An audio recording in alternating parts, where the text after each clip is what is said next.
자, 키샷에 대해서 조금 더 알아볼게요. 어, 앞 시간에 이미지가 아니고 모델링을 가져올 때 재질별로 분류해서 가져와서 왼쪽에 있는 라이브러리 창을 여는 방법, 오른쪽에 있는 프로젝트 창을 여는 방법, M키와 스페이스 키였죠. 단축키 모르면 윈도우에서 꺼내면 됩니다. 윈도우에서. 라이브러리, 프로젝터. 자, 그리고 라이브러리에 있는 여러 가지 재질들 중에서 내가 원하는 것을 그냥 끌어다 놓기만 하면 그 작업이 되죠. 이렇게. 그리고 검색할 수 있고요. 예를 들면 그 헤어 없네.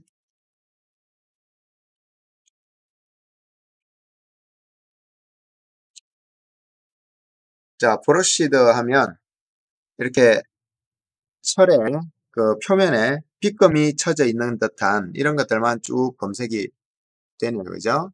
이런 식으로. 그래서 기본적으로 뭐 이런 것들을 사용하는 방법에 대해서 한번 알아봤는데요. 이제 조금 더 어, 연출을 하는 방법을 한번 알아볼게요. 자, 라이브러리에서 할 수 있는 것들은 재질을 이렇게 드래그 앤 드랍으로 끌어 넣을 수가 있고요. 검색도 할 수 있고 색상도 바꿀 수가 있는데 어, 아까 색상이 이렇게 직접 적용이 안 되면 오른쪽에 있는 재질에서 색상 또는 측정됨 이런 게 있는데 색상은 뭐냐 하면 그냥 사용자가 임의로 집어넣는 게 색상이고요. 측정됨은 물리적으로 반사값이나 이런 것들을 측정해서 그 데이터를 사용하기 때문에 보다 더 정확한 작업이 가능합니다. 근데 정확하다는 게 사실은 음, 둘 다 워낙 퀄리티가 잘 나오기 때문에 크게 의미가 없을 수도 있어요. 자, 그 다음에 텍스처. 텍스처도 이렇게 입힐 수가 있고요. 자, 범퍼 했더니 이렇게 울퉁불퉁하게 마치 그 뭔가 긁은 것처럼 이렇게 들어가죠. 그리고 적용한 것은 오른쪽에서 또 바꿀 수가 있고요. 거기에서 또 좀 더 촘촘하게 이렇게 할 수도 있고요. 범퍼의 높이도 얘네 둘이 지금 서로 묶여져 있죠. 그래서 하나가 그레이드 아웃 되어 있죠. 자, 시프트는 한쪽으로 밀어내기죠. 예, 위치가 안 맞을 때 이렇게 밀어서 맞추거나 이렇게 밀어서 맞추거나 또는 회전시켜서 맞추거나 뭐 그런 작업들을 할 수가 있습니다. 자, 체크를 끄면 없어지겠죠. 그래서 이런 텍스처를 넣을 수가 있고요. 그 다음에 아까 했던 환경을 넣을 수가 있는데 이 환경에서 여기 우리가 적용한 환경이 이렇게 나오는데요. 이 환경에서 조정 들어가면 현재의 그 이 HDR 환경을 밝기, 자, 어둡게 하니까 제품이 조금 더 돋보이네요. 자, 밝게. 그러니까 좀 일광에서 찍은 것처럼 쨍하게 나오고요. 이런 변화를 줄 수도 있고요. 그 다음에 대비, 콘트라스트를 많이 주면은 쨍하겠죠. 콘트라스트를 적게 주면은 흐릿하겠죠. 이런 것도 할 수가 있고요.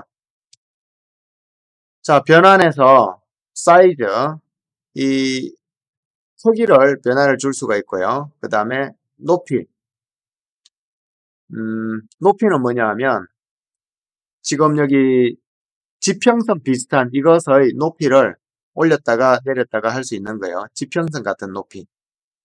그래서 주로 그 HDR이라는 이미지는 빛 정보를 포함하기 때문에 그 조명의 높이 값이 중요하거든요. 그래서 조명이 너무 낮다 싶으면 이렇게 올릴 수가 있고요. 조명이 너무 높다 싶으면 이렇게 낮출 수도 있죠. 그리고 회전은 뭐냐 하면 HDR은 지금 이 보이는 이 이미지를 이 공간에 원통형으로 뺑 둘러쳐 놨다고 생각하면 됩니다. 포토샵으로 잠시 설명을 하자면,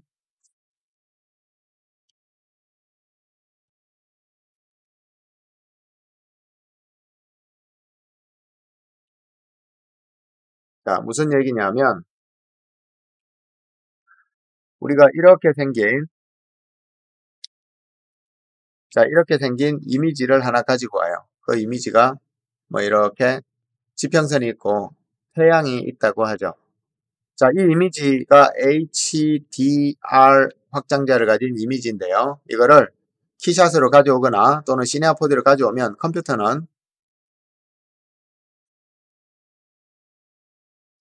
자, 이렇게 저 이미지를 맞춥니다. 원통에다가 예를 들면 여기가 0이라고 하고 여기가 1이라고 할게요. 자, 0 부분에 빨간색 점이 하나 있다고 가정하죠.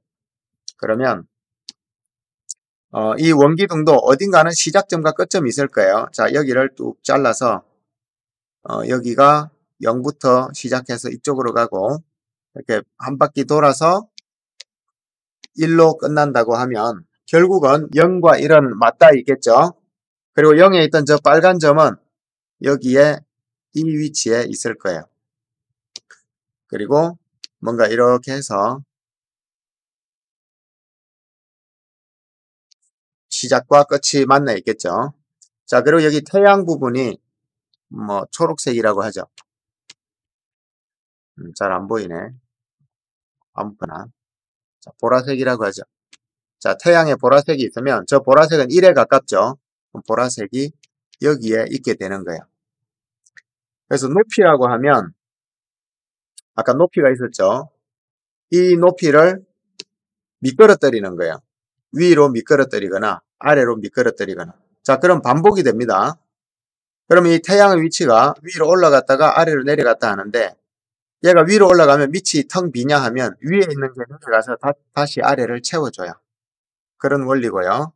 회전이라고 하는 것은 이 원기둥의 중심점이 있겠죠.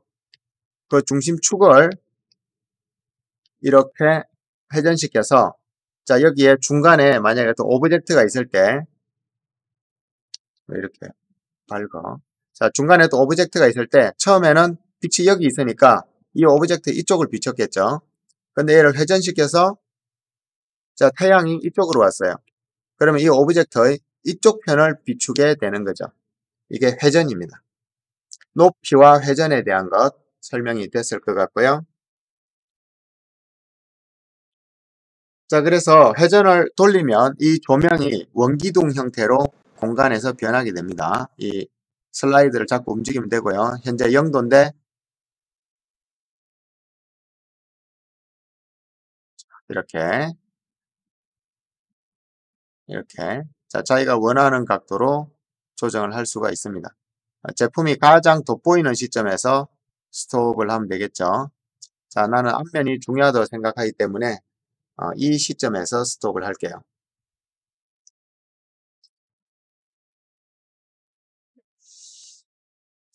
자, 그리고 백그라운드는 라이트 환경이 있고 색상이 있는데 라이트 환경이라는 것은 여기 있는 HDR 이미지를 공간의 조명으로 사용하되 그 자체를 공간에 투영시키는 거예요. 보이게 하는 것. 자, 색상이라고 하면 조명은 그 조명을 사용하지만 색상은 사용자가 정한 색상으로 처리를 해줍니다. 이런 식으로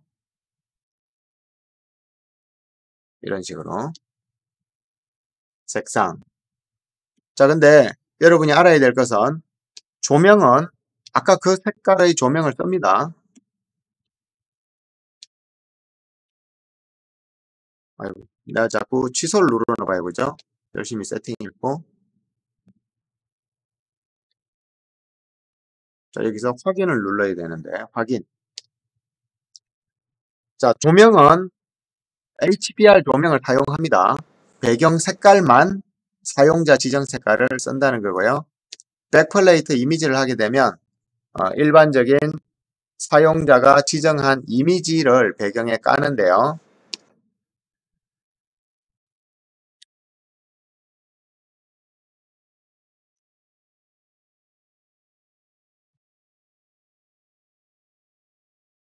자, 블루진 한번 깔아 볼게요. 자, 저 이미지를 그냥 까는 거지. 역시 렌더링에 필요한 조명은 HDR 조명을 사용합니다. 그래서 우리가 백그라운드에서 알아야 될 것은 내가 어떤 백그라운드를 선택하더라도 조명은 여기는 HDR 조명을 씁니다. 색상으로 하면 반색이 되고요. 라이트 환경으로 하면 이 HDR이 배경에 그대로 들어가게 됩니다. 자, 그라운드는 뭐 땅을 설정하는 건데요. 지금은 그림자만 가질 수 있게, 얘를 약간 줌아웃하면 그림자가 보이겠죠. 이 부분이 그림자죠. 자, 어컬루전 그라운드. 어컬루전은 땅과 가까이 있는 부분을 더 어둡게, 그리고 땅과 가까이 있는 부분을 더 어둡게 작업을 해서 얘가 땅에 딱 붙어 있는 느낌을 주는 뭐 그런 건데요. 여러분이 다른 작업에서 AO, Ambient Occlusion이라는 기능을 배우게 됩니다. 그러면 저절로 알게 되니까요. 아, 저런 게 있구나 하면 되겠습니다. 자, 그라운드 리플렉션은 반사죠. 조금 더 축소해서 보면, 자, 반사도 저렇게 부드럽게 넣을 수가 있고요. 뭐, 편평화. 이건 저 HDR을 마치 공처럼 매핑하는 건데요. 안 쓰는 게 좋겠죠. 자, 리플렉션 쓰면 이렇게 유리 위에 올려놓은 것처럼 되고, 안 쓰면 반사를 안 하게 되고요. 자, 이런 거고요. 뭐, 섀도우에도 색깔을 줄 수 있어요. 빨간색을 주면 그림자가 빨간색으로 나오게 되고요. 이렇게도 할 수 있고, 이렇게도 할 수 있고, 뭐 기본값으로는 검정색이나 또는 아주 짙은 회색이 선호됩니다.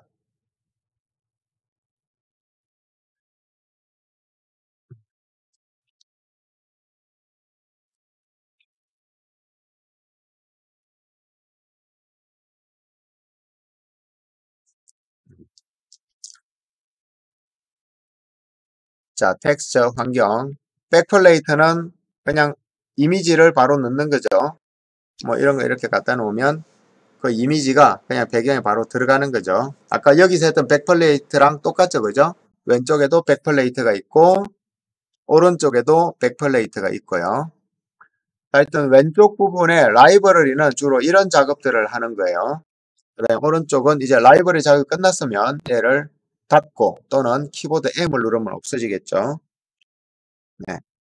그러면 큰 창으로 보면서 어, 오른쪽에 있는 씬에서 뭔가 오브젝트들에 대한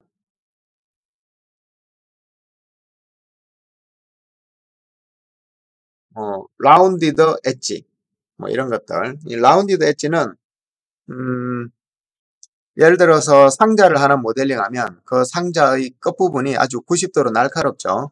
그런 부분을 렌더러가 부드럽게 처리해 주는 건데 우리는 안 써도 될 것 같아요.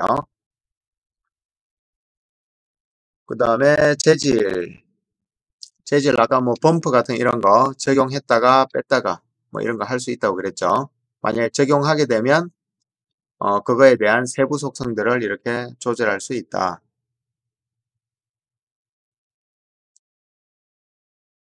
그 다음에 재질 그래퍼. 뭐 지금은 보면 복잡하겠지만 여러분이 나중에 노드 에디터, 지금 이런 걸 노드 에디터라고 하는데요.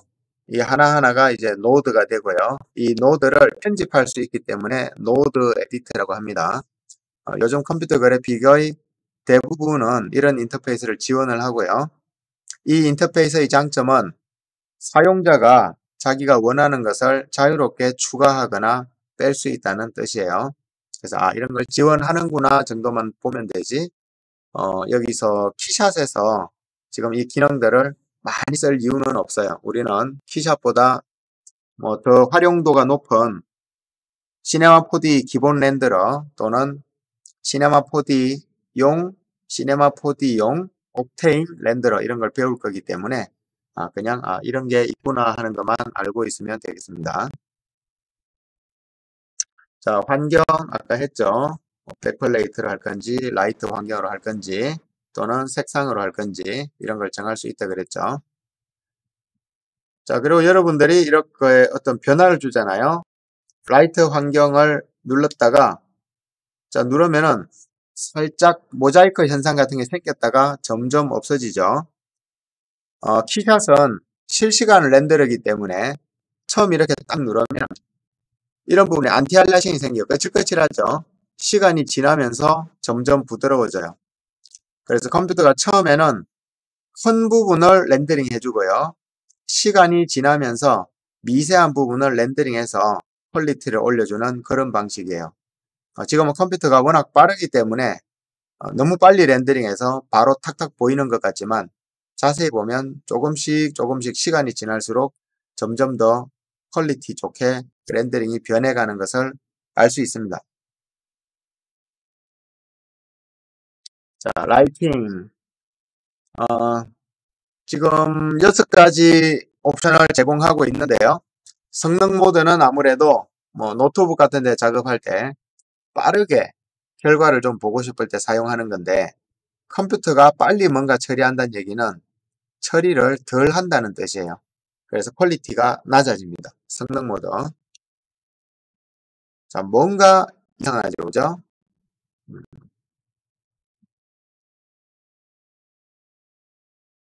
기본 모드. 어떤 차이냐 하면 반사 횟수의 제한 그런 것들이에요. 예를 들면 성능 모드에서 반사를 한 번만 한다면 기본 모드에서는 3번 하고 제품 모드에서는 5번 하고 인테리어에서는 7번 하고 보석에서는 9번 하고 이런 것들이에요. 그래서 라이팅 프리셋은 렌더링 품질과도 관련이 있기 때문에 기본으로 해도 대부분 문제 없어요. 제품으로 하거나 또는 보석류. 자, 보석이 되면은 아무래도 그 굴절, 그 다음에 반사 이런 거에 대한 계산 횟수를 훨씬 더 높여서 할 거예요. 우리는 기본으로만 해도 대부분이 문제가 없습니다. 자, 그 다음에 카메라. 현재 프레 카메라인데요. 카메라의 위치 방향을 정할 수가 있고요. 거리, 줌인을 하든 줌아웃을 하든. 자, 여러분이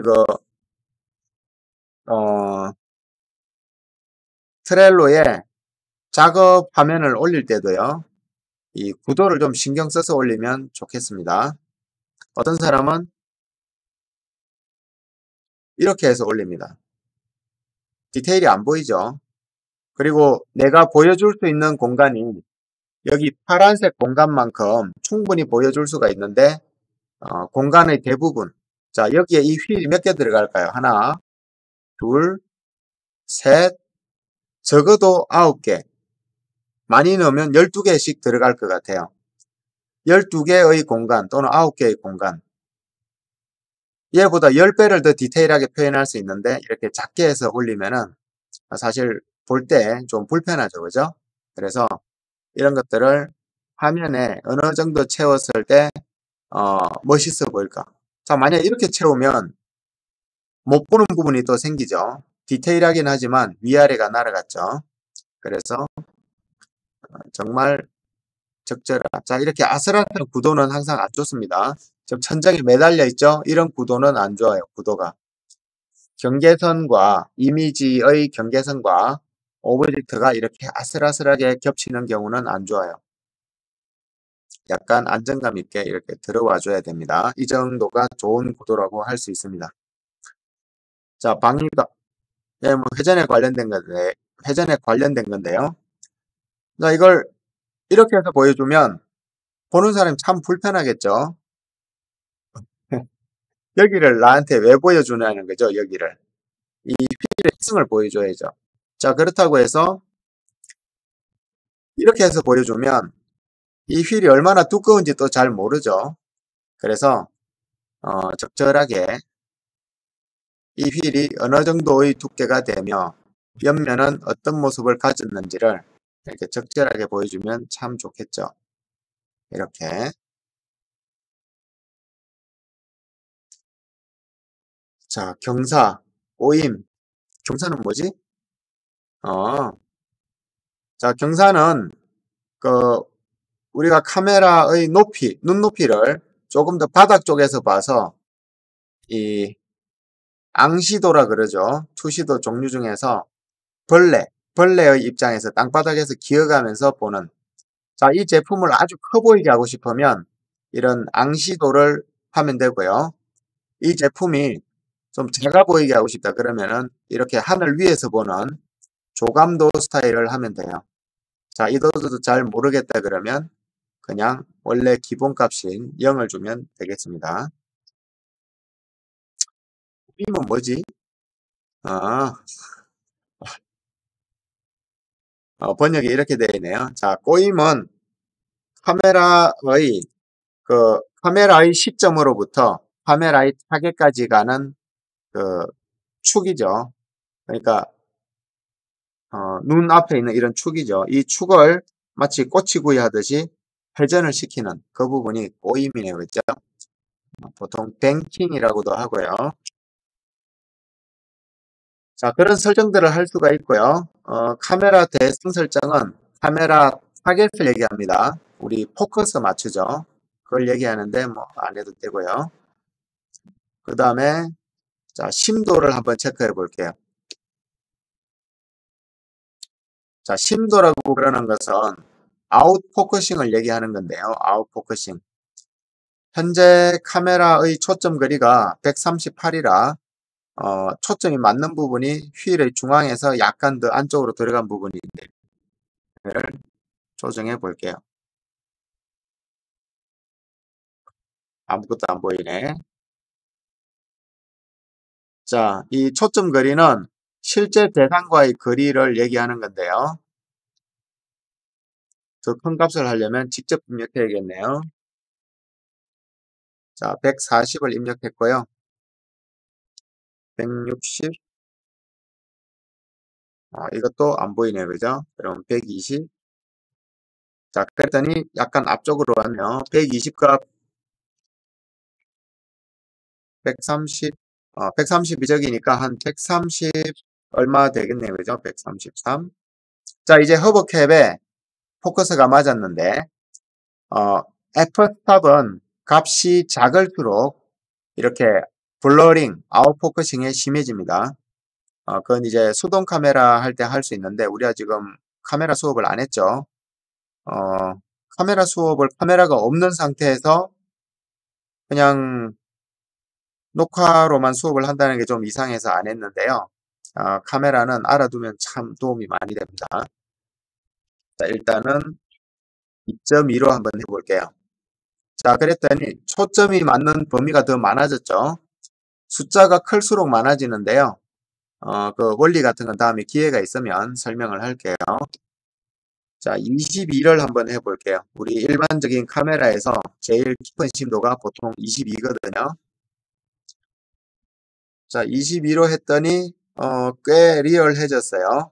가운데는 여전히 포커스가 맞고 이 바깥으로 갈수록 볼러 현상이 살짝 생긴 걸 볼 수가 있어요. 훨씬 더 사진처럼 보이죠. 그러면은 15. 자, 값이 작아질수록 포커스가 많이 흐트러진다 그랬죠.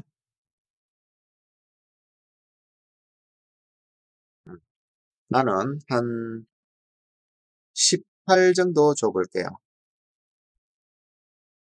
조금 세 보이고 20. 자, 렌더링은 정말 작은 차이인데도 그 퀄리티가 왔다 갔다 합니다. 그래서 지금 20을 줬고요. 여기 센터에 초점이 맞는 곳으로부터 여기 아웃포커싱 뿌옇게 보이는 거 있죠. 여기도 뿌옇게 보이죠. 이런 것들이 어, 심도, 음, 어퍼추어, 카메라 어퍼처, 심도를 얘기하는 거예요. 뭐 스테레오 저런 것들은 이제 그 안경을 쓰고 봤을 때 얘가 입체로 보이게 하는 건데 지금 우리한테는 필요는 없어요. 자, 심도를 줬더니 또 좀 좋아 보이네요. 환경에서 라이트 환경, 뭐 색상 이것도 괜찮은 것 같아요. 그죠? 색상을 채도를 살짝 빼서, 왜냐하면 배경에 채도가 많으면 오브젝트의 채도가 안 보여요. 이 오브젝트에 약간 푸른색 계열의 채도가 들어있는데 배경이 이렇게 밝아버리면 상대적으로 오브젝트는 흑백같이 보이거든요. 그래서 주제를 살려줄 수 있게, 자, 나는 이 정도로 구성을 했어요. 아이고, 또 반드시 확인을 눌러야 됩니다. 자, 그리고 배경이 밝기도 중요한데 배경이 많이 밝으면 지금은 뭐 주제가 좀 잘 보이는데 배경이 약간 어두우면 이 주제가 좀 더 환하게 돋보일 수가 있죠. 그래서 적절한 값을 여러분이 스스로 찾아보기 바랍니다.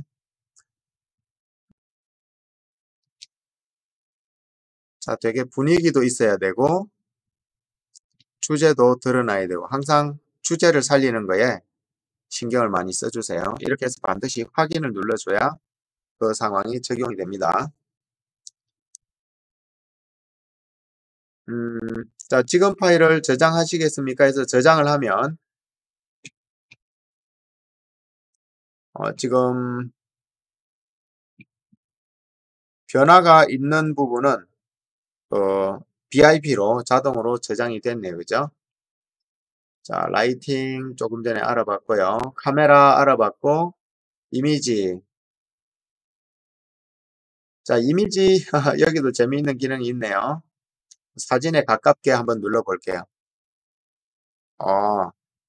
약간 그 자동 색 보정이 되네요. 자, 기본으로 하면 이렇게 되어 있는데 사진에 가깝게 하면 포토샵에서 오토 레벨, 오토 콘트라스트, 오토 세츄레이션 뭐 이런 것들을 동시에 다 적용하는, 그래서 살짝 이미지가 변하네요. 그죠? 자, 기본에서도 뭔가 몇 가지 조절할 수 있는 게 있는데 노출, 만약에 카메라라면 현재 노출 적정인데요. 만약에 노출 부족을 주면 어두워집니다. 이미지가 어두워지고요. 노출 오버를 주면 이미지가 밝아져요. 그래서 노출 오버를 주면 이렇게 흰색 부분이 타서 없어지는데 번아웃이라 그러거든요. 이런 건 안 좋은 퀄리티예요. 이렇게 흰색이 타서 없어지면 안 돼요. 반대로 어둡게 줘도 어떤 부분이 까맣게, 그러니까 여기서부터 여기까지의 색상 차이를 읽을 수 없을 만큼 까매지죠. 이것도 안 좋은 거예요. 그래서 만약에 노출 보정을 할 거면 기본값에서 정말 조금만 올리거나 정말 조금만 낮추거나 해서 해주는 게 좋습니다. 자, 감마. 다른 기회에 설명할 기회가 있을 거예요. 설명이 좀 복잡하고 그렇기 때문에 일단 오늘은 넘어갈게요. 뭐 뼈대는 전기의 양과 디스플레이의 양이 다른 것을 보정해 주는 거예요. 자, 그리고 현재 스위치 한번 켜볼게요. 자, 정말 잘 안 보이지만 여기 하이라이트 부분,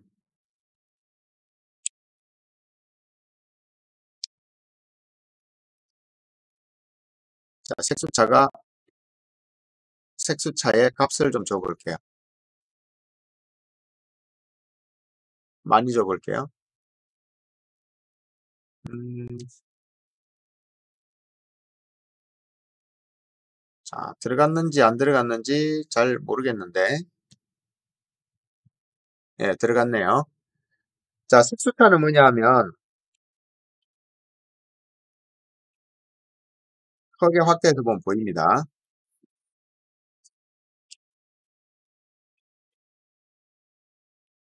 자, 이 부분에 현재 약간 초록색 띠 같은 게 있는데요. 색수차가 없을 때는 이렇게 보여요. 색수차가 있으면 이렇게 보입니다. 그리고 어, 이 부분이 초록색 같은 띠가 들어간 것처럼 아래쪽은 빨간색 같은 띠가 들어가요. 우리가 사진 촬영을 해서 물방울이나 보석을 보면 아주 크게 확대해서 보면 무지개색 빛이 보이거든요. 그래서 실제 아날로그 현상에서 아날로그 공간에서 사진을 찍으면 저런 색수차 현상이 생기거든요. 그거를 컴퓨터로 재현해 주는 거예요. 그래서 정말 작은 차이지만 자 포토샵에서 보면 뭐 크게 확대하니까 보이지 멀리서 보면 보이지도 않아요. 근데 실제로 우리가 찍는 사진은 저런 색수차 현상이 들어있어요. 끄면 이렇고요. 켜면 이래요. RGB 색이 번지면서 조금씩 빛번짐 현상이 생기는 건데요. 그런 것들까지 여기서 줄 수가 있어요. 자, 비네트는 그 우리의 필름은 네모나 있죠. 그리고 렌즈는 동그랗죠. 그래서 특히나 그 줌 렌즈를 이용해서 사진을 찍을 때 화면의 모서리들이 검게 어두워지는 현상인데요. 자, 비네트 세기. 자, 화면 모서리가 어두운 걸 알 수 있습니다. 비네트를 적게 주면 밝죠, 모서리가. 일반적으로 우리가 영상을 만들 때도 대부분의 작업에 비네팅 작업을 합니다. 자, 블룸은 뭐냐면 그 이미지의 밝은 부분에 그 마치 뭐라 그러죠? 렌즈 플레어처럼 그 빛이 이렇게 보석처럼 반짝거리면서 부서지는 현상인데요. 지금 볼륨이 별 표가 안 나네요. 볼륨을 껐다가 표가 많이 나네요. 자, 볼륨은 빛 번짐 형상인데요. 뭐 많이 주면은 어색해요. 근데 이제 자기가 만든 그 모델링이 예를 들면 그 샹들리에처럼 전등이라든지 이런 것들에는 볼륨을 주는 게 효과가 좋습니다. 그래서 이런 옵션들을 줄 때 과하게 주려고 생각하지 말고요. 정말 조금씩 조금씩 줘서 퀄리티를 올려나가는 거예요.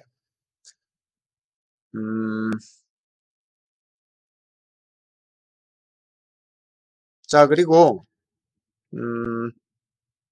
랜드 옵션이 있죠. 랜드를 누르면 어떤 파일 포맷으로 어떤 위치에 어떤 이름으로 어떤 크기로 어떤 해상도로 저장할지를 어, 정해서 실제로 저장을 할 수가 있습니다. 자, 가급적이면 JPG 말고 PNG를 사용하세요. PNG. 자, 그리고 사이즈 렌더링을 실제로 한번 해볼게요. 자, 우리가 트렐로에 올릴 거니까 지나치게 고해상도로 올리면 보기도 불편하고 여러분들 확인할 때도 어려우니까요. 가로 한 1500 정도로 해서 해볼게요. 가로 16대 9, 가로 1600, 4대 3으로 할게요. 세로 1200. 자, 그런데 얘가 잠겨 있나? 자, 얘가 좀 잠겨 있는 것 같아요. 종횡비가.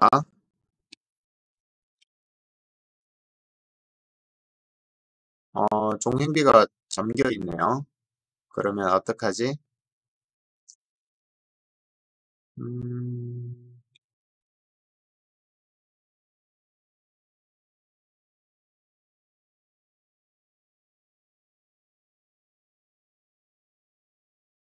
얘 종횡비가 왜 잠겨 있지?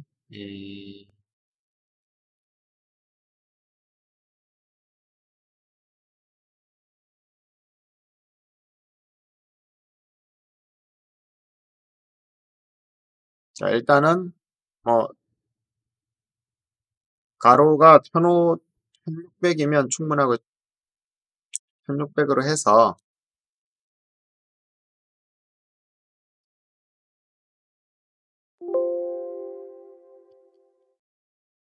1600으로 해서 일단 저장을 해 볼게요.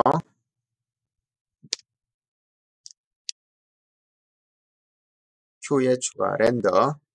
자, Q라는 것은 뭐냐 하면 작업 순서를 Q라고 합니다. 지금 25%, 37%, 46% 이렇게 올라가는데요. 화면 캡처랑 실제 렌더링은 퀄리티 차이가 좀 납니다. 그래서 최종적으로는 렌더링을 해서 올리는 작업을 완성하는 것을 습관화해 주면 좋겠습니다.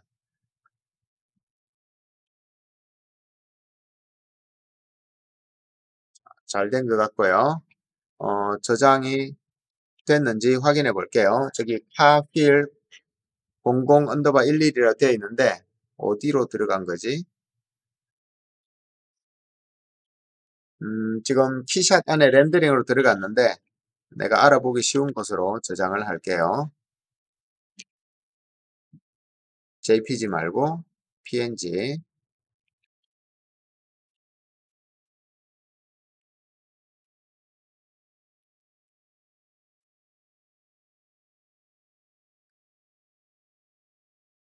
이제 퀄리티가 지금 실시간보다 안 좋아 보이는 이유는 이 줌 레벨 때문에 그런 거예요. 100%로 했을 때 실제 퀄리티가 보이는 겁니다. 자, 이 상태로 해서 트렐로에 한번 올려볼게요. 여기에다가 어태치먼트, 컴퓨터,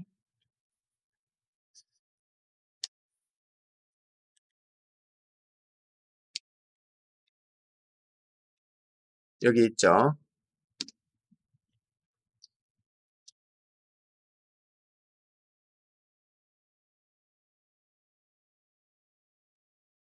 됐네요. 확인해 보면 자, 비네팅 양쪽이 어둡죠. 그 다음에 여기 그 컬러의 밴딩 현상, 줄무늬 현상이 좀 생기네요. 그죠? 뭐 저런 것도 보정할 수 있는 방법이 있는데 그러면 다음에 하도록 하고요. 비네팅 적용되어 있고 컬러 밴딩 있고 여기에 약간 초록색, 약간 붉은색 느낌의 색수차 현상 적용되어 있고요. 포커싱, 아웃 포커싱, 그래서 심도 적용되어 있고요. 그리고 여기 안쪽은 약간 푸른색 계열, 푸른색, 보라색 계열의 컬러가 들어있고 바깥쪽은 알루미늄, 브러쉬드 알루미늄이 되어 있고요. 그 다음에 티타늄 볼트와 이건 뭔지 기억이 안 나는데 마그네슘이었나? 하여튼 캡이 적용이 되어 있죠. 자, 이렇게 해서 마무리 할게요. 수고하셨습니다.